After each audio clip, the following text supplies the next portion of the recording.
That's my opinion. But if somebody competes and I'm in the finals and I see them compete, I'm not going to be buttered about it. Please, you know. I realize that it would happen.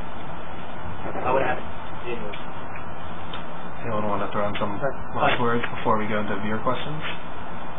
Yeah, I think, like Krim was saying, it's just really hard to tell if it's actually like a legitimate concession or somebody actually making a deal. So it's really hard to actually do something about it unless somebody's stupid enough to come out and say they made a deal. There was an incident on that, actually, remember?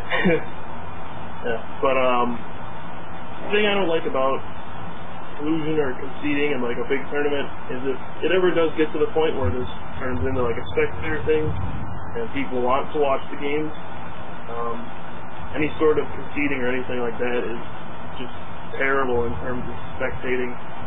I mean, people are going to want to watch that stuff, and if you just throw the game, then that's bad. Yeah, that would be a pretty terrible thing to watch. This guy gets a win because the other guy didn't show up. What? Yeah, so that's my only concern. Hopefully it never gets to that point. Yeah. It'll be like Idris, GG, Higgins, MMA. Yeah! Well, what just happened? Okay, we're gonna go into viewer questions. So, oh boy. Yeah, let's see what fun things you guys have asked us. Please, somebody ask us something. Yeah, if there's no questions, we're just gonna have to make shit up. That was cool. Are there any? I'm looking. What's the password? You have the password, or Krim has the password at least. I have the password. Okay,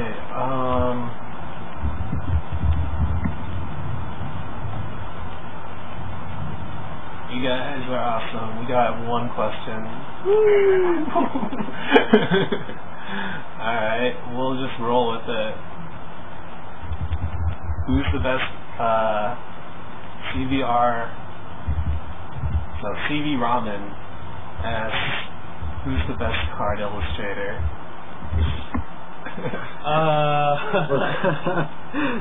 Let me pick up my deck. Here.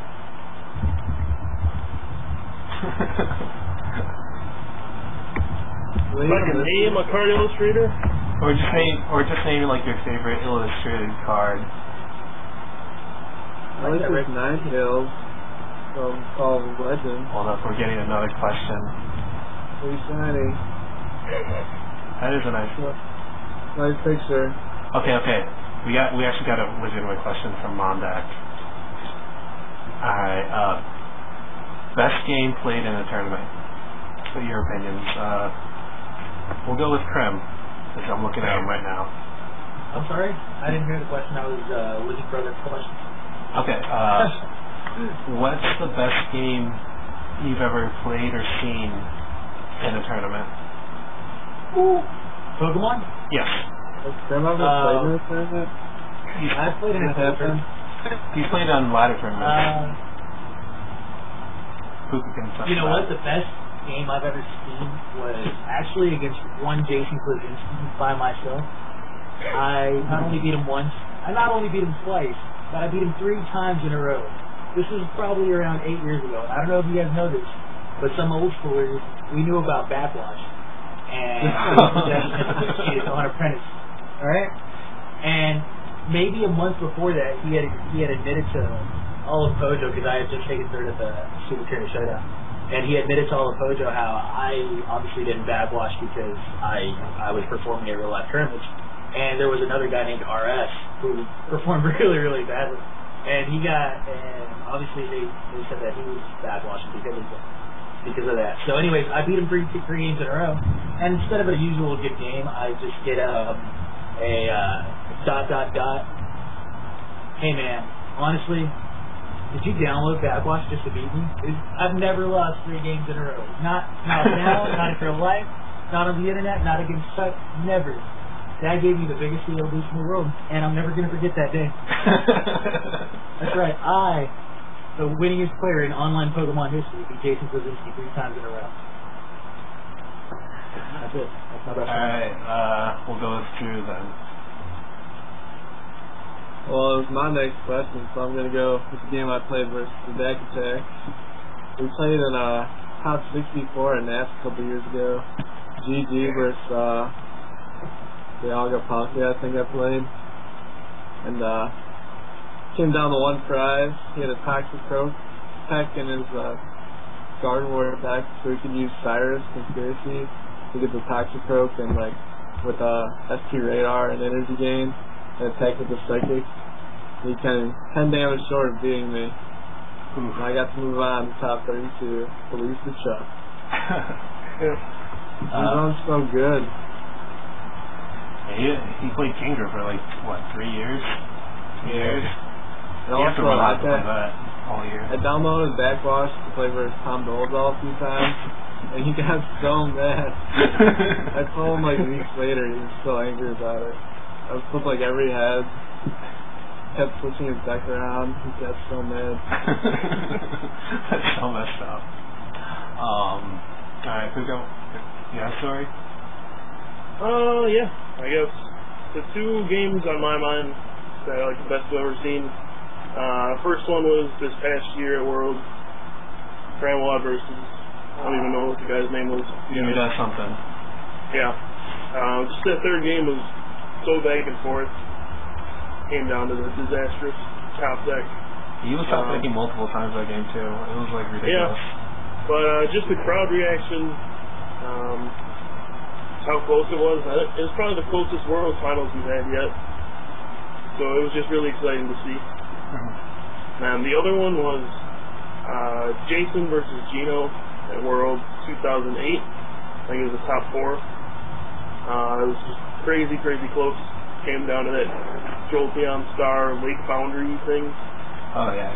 To do 130 for the game, and everybody just exploded. That was really cool to watch. Game I played, I guess the finals and nationals when I won. It was just, the games themselves weren't anything special. I think it was over in 10-15 minutes, but just the crowd reaction, seeing everybody cheering, it was just a really cool experience. Mine are the two. I have two that come to mind that I've played. Game 3 at Worlds is a big one. It was funny because there was this one. It was really back and forth. I had a really bad start. I started with Spear. I got Bait for a Spear Tomb, and I started with Uxie. So I Uxied Undered against Dialga to send up Spear Tomb to Trainer Lock him on his turn 2, and he You hear the cat, by the way? There's 2 cats fighting right outside my window. I just heard a but yeah. Yeah, I sent up the Spirit Tomb. I sent up the Spirit Tomb to Trainer Lock him, and I see you see a worried look on his face, and he literally just draws a card and goes Dialga X. I was like, shit. Now he doesn't have trainers, and I have to take him shot. And then there was this one point where he had to choose a Garchomp target. It was either an active Uxie with an energy on it or a bench Guardy, and I had no way to actually pop out Machamp, or rather, I could play it down, but I couldn't send it to the active spot because they're retreating, and I couldn't draw Moonlight, so he had to choose between an Uxie and a Guardy, and he chose Guardy, and I was like, dude, you saw Machamp 2 games ago, or a game, not last game, but the game before that. Did you just forget about it? And yeah, then everything else is kind of played out. You can see that shit on YouTube and stuff. See the devastation. Yeah, wow, yeah. I couldn't even hold back how shocked I was that happened. It was it was just pure reflex when I went like this. And the other one, we got a few questions that we're going to ask after this. Alright. Cool. The other hardest game I played was in the same tournament against Tan in top 16. the first and second game weren't anything. It was sort of really lopsided in either mine or his favor. And then game 3, it was like super close. It came down to him not having 3SP radar or 3SP guys to power spray my stuff because he took a gamble on you guys see that? What'd you do, Krim? I didn't do nothing, man. Where'd Kuka go? Anyways, shit, I lost my train of thought. Okay, yeah. He tried to search for a DCE for a Garchomp shoot and just whiffed. And it allowed me to like copy his judge with Telepass over and over and over. Behind him? Yeah, it's a Pikachu behind him. And eventually I just came back with the Psychic Block. So those are the 2 hardest games I played. The game I enjoyed watching most. Yeah, that's a Pikachu. That's a tough one. Yeah, that's Art Alsikovic.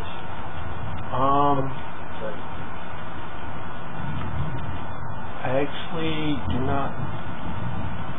I mean, I know games I've enjoyed watching that I've played, but I can't think of a really good one other than like Jason's when he did the Guardy thing in Gardimere. So next question.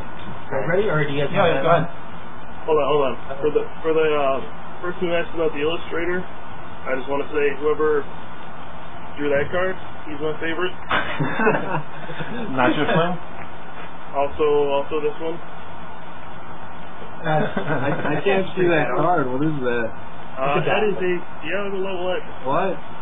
I can't hear you. He's dead to me. There's also this one.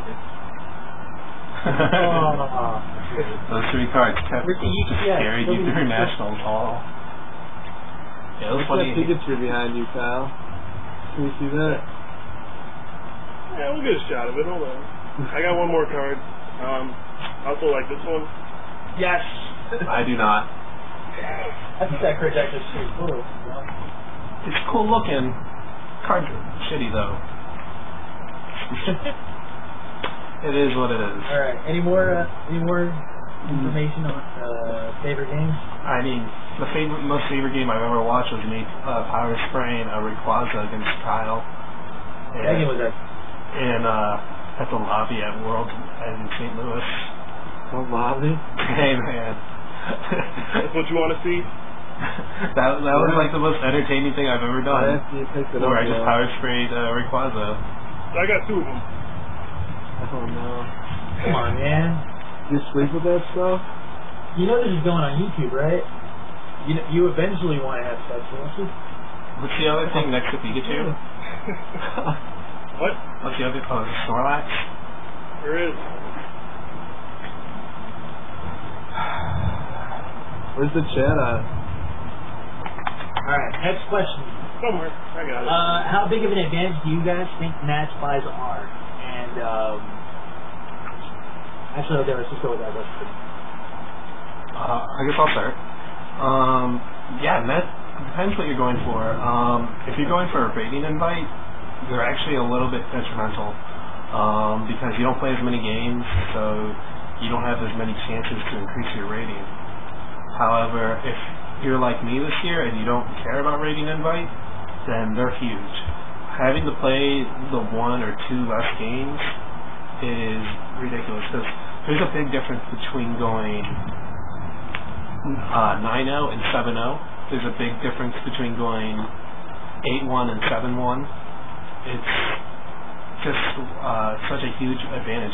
Plus, it increases your tie breaks by a whole lot. So you'll always see the people who have buys when it's down to tiebreakers. They'll be the ones who get in, but way before anyone else. So I think they're really great if you're going for just a win. But if you're going to like rating invites, they're terrible. But I mean, are they a really big advantage though? Oh, they're a huge advantage because the 2 rounds aren't they usually the rounds where you get the novice play?